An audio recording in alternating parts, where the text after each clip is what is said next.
अस्सलाम वालेकुम। अस्सलाम वालेकुम मेरी प्यारी बहनों और नूर के जहाँ की सारी लिसनर्स।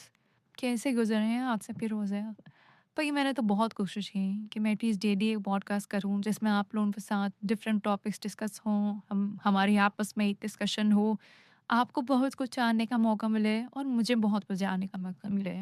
लेकिन क्या करें, रमज़ान की इस रूटीन में और घर के कामों में, इबादत में टाइम ही नहीं मिलता। लेकिन आज का एपिसोड थोड़ा स्पेशल है, थोड़ा पर्सनल है और बहुत ज़रूरी भी है। हम रमज़ान के उस फेज़ में अब आ चुके हैं जहाँ पे हर कोई लैलतुल क़द्र की तलाश में है। इत्तिकाफ़ की तैयारियाँ हो रही हैं और इबादत का जज़्बा पीक पे है। लेकिन इसी दौरान बहुत सी लड़कियाँ, ख़वातीन एक अजीब से गिल्ट या शर्मिंदगी का शिकार हो जाती हैं। क्यों? क्योंकि उनके पीरियड शुरू हो गए हैं। अब इस सारी चीज़ में अचानक से लगता है कि ओह नो! मेरी तो सारी मेहनत ज़ाया हो गई। क्या मैं तो सबसे पीछे रह गई। आज हम इसी बारे में बात करेंगे, चूँकि आपको बिल्कुल भी बुरा महसूस नहीं करना चाहिए और कैसे आप इन दिनों में भी उतना ही सवाब कमा सकती हैं जितना कि रोज़ेदार। तो चलिए शुरू करते हैं। सबसे पहले तो ये समझें कि ये गिल्ट आता कहाँ से है। हम बचपन से देखते हैं कि पीरियड्स में नमाज नहीं पढ़नी, रोज़ा नहीं रखना, कुरान को हाथ नहीं लगाना, तो हमारा माइंड इबादत को सिर्फ इतनी इन्हीं 3 चीज़ों से कनेक्ट कर लेता है। जब ये चीज़ें रुकती हैं, तो हमें लगता है कि अल्लाह से कनेक्शन टूट गया। हम नापाकी या इम्प्योरिटी के वर्ड को गुनाह के साथ कन्फ्यूज़ कर देते हैं।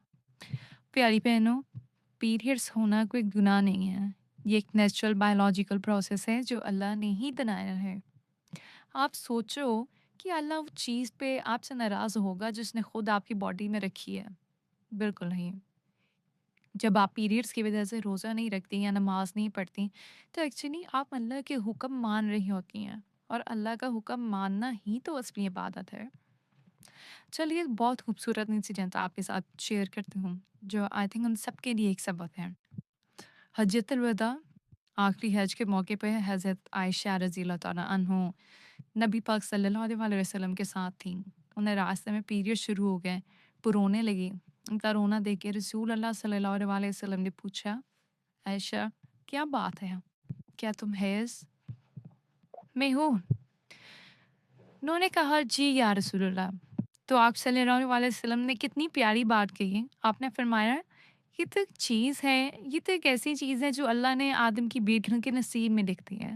तो फिर आपने उन्हें तसल्ली दी और कहा कि तुम वो सब काम करो जो एक हाजी करता है। बस खाना काबा के तवाफ मत करना जब तक तुम पाक ना हो जाओ। आप सोचिए, अगर उस वक़्त की सबसे बड़ी इबादत हज में पीरियड्स कोई रुकावट नहीं थे, तो रमज़ान के तीसरे रिश्ते में कैसे कोई रुकावट हो सकती है?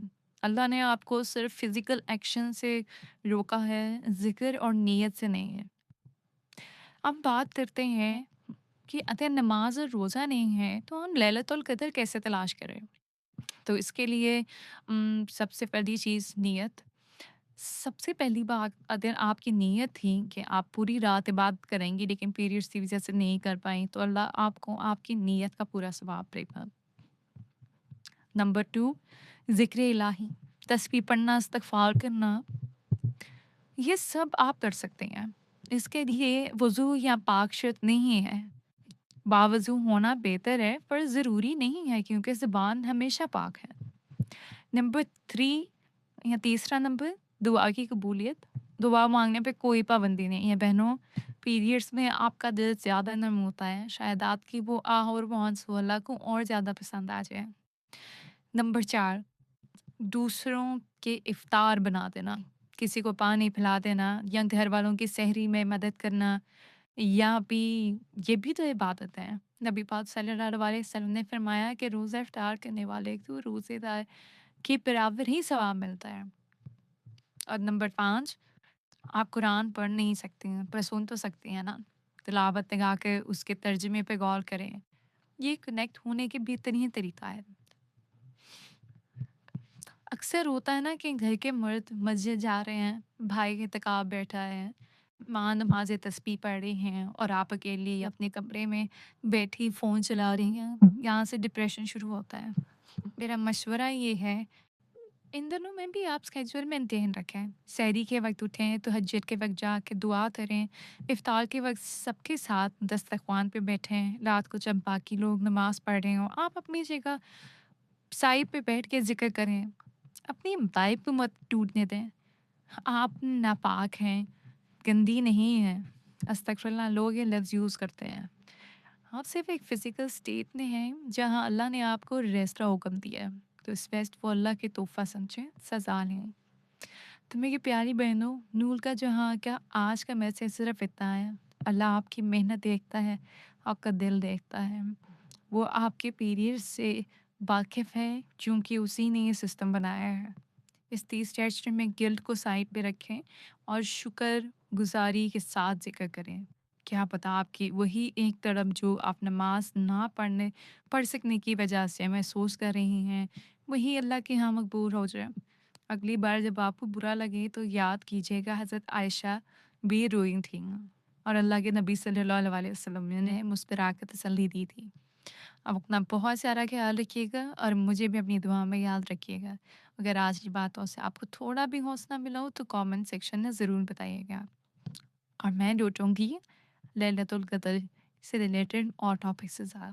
अल्लाह हाफ़िज़।